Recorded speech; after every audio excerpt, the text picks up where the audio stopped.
This is an update to a story we've been covering extensively this week. There is new hope for those being served by the Early Learning Childhood Collaborative that abruptly shut down earlier this week. It closed, remember, over allegations of embezzlement. Michael Martin fills us in on what is happening right now.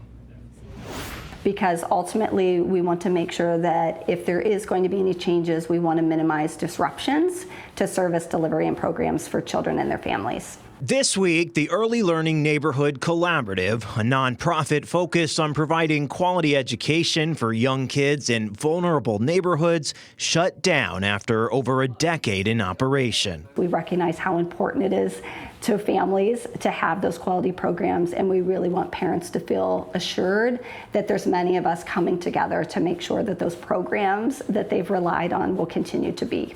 Part of the work the ELNC did was to operate schools in West Michigan, including Steepletown Neighborhood Services in Grand Rapids. The ELNC shut down on Wednesday. Friday morning, the Kent ISD and nonprofit First Steps Kent announced they would be stepping in to take over operations on any of their remaining locations. And we picked up a handful of them before this occurred, and we were prepared to step in the case of Steepletown and CCOM to make sure that we continued service there as well.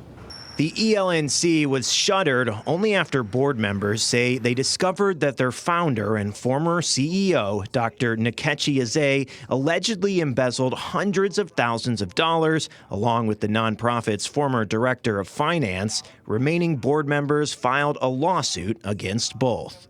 We've knit together a group of service providers to ensure that every child gets the opportunities they deserve. And when one of them sort of betrays that mission, it hurts us all. Late Friday, Dr. Eze made her first public statement since the nonprofit she started shut down, causing 30 people to lose their jobs. A statement sent out by a law firm representing her said in part, quote, "The complaint not only contains critical omissions and misrepresentations designed to paint Dr. Eze in a negative light, but is also an attempt to hide her wrongful termination earlier this year, a larger effort by the Early Learning Neighborhood Collaborative to discredit her so they could take without compensation her intellectual property that helps educate vulnerable children." The lawsuit claims Dr. Eze embezzled over $650,000.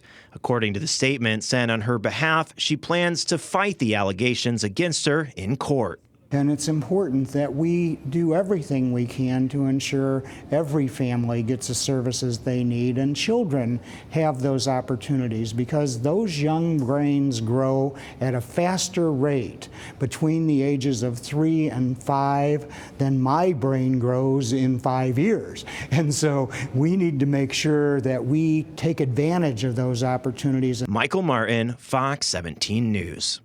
While we did receive a statement from a law firm representing Dr. Eze, they said they're not answering any questions at this time because of that pending litigation.